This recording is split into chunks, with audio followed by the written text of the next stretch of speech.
surprising. Kaya nga surprise eh. Ayan na sila.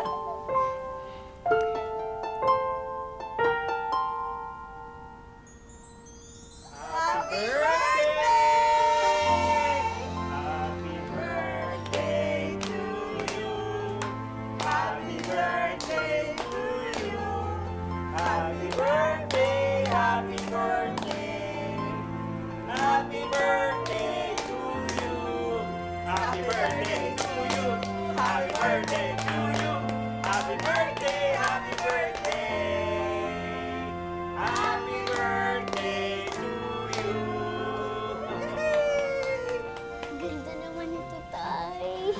Oo anak, dollhouse. Diba katulad yan ng binabalik-balikan mo sa mall?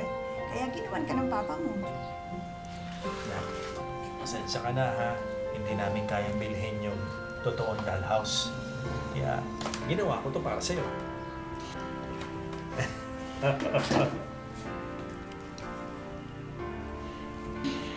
Para sa akin pa, ito yung pinakamahal at pinakamagandang dollhouse sa buong mundo. Thank you pa, ha. Alam mo, balang araw ganito din yung bahay natin. Oh, Ay dapat pala mahaba ang buhay ko dyan para makita ko yan. Syempre. Ay, dapat kasama kayo.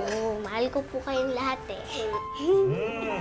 Oh, sige na. Halika. Kain na tayo na. Halika. Ayan.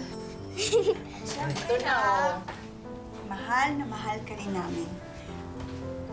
Kahit na mahirap tayo, magsisikap kami para ibigay ang lahat sa inyong mga anak namin, ha?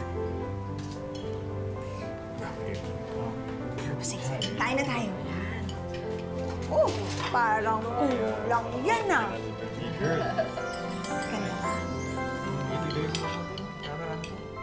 Masaya at simple ang buhay ng pamilya ni Faye noon. Subalit hindi nagtagal. Naging madalas ang alitan ng kanyang mga magulang dahil sa kakapusan ng pera. Hanggang sa... Bitawan mo ko! Hindi mo tinupad ang pangako mo! Sabi mo, bibigyan mo kami ng magandang bahay. Magkakaroon tayo ng magandang sasakyan. Pero ano na? Malalaki na mga bata, mahirap pa rin tayo. Nagsisikap naman ako ah. Tuloy-tuloy naman sa pag-aaral ng mga bata. Kakaraos tayo. Ayoko na. Pagod na ako maging mahirap. Sawa na ako. Mama, huwag niyo po kami iwan.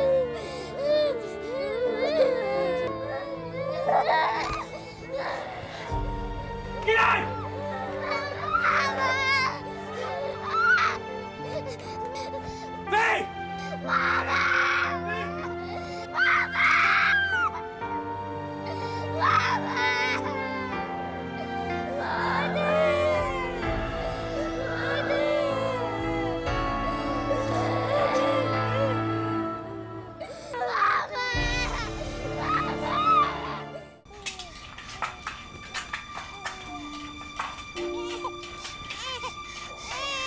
Sandali lang ha! Nagluluto lang si ate! Naku, sunog na! Nandito na si ate. Ito ha.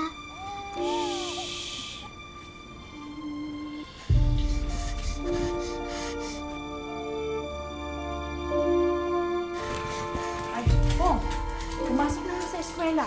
Late na kayo, oh. Ako nang bahala dito kay Marian, ha? Opo, Nay, kaso nasunog po yung baon namin eh. Ay, nako! Ay, ano ba? Teka nga muna. Oh, ito. Pasensya na kayo, ha? 5 piso na lang to, eh. Maghati na lang kayo ng kapatid mo, ha?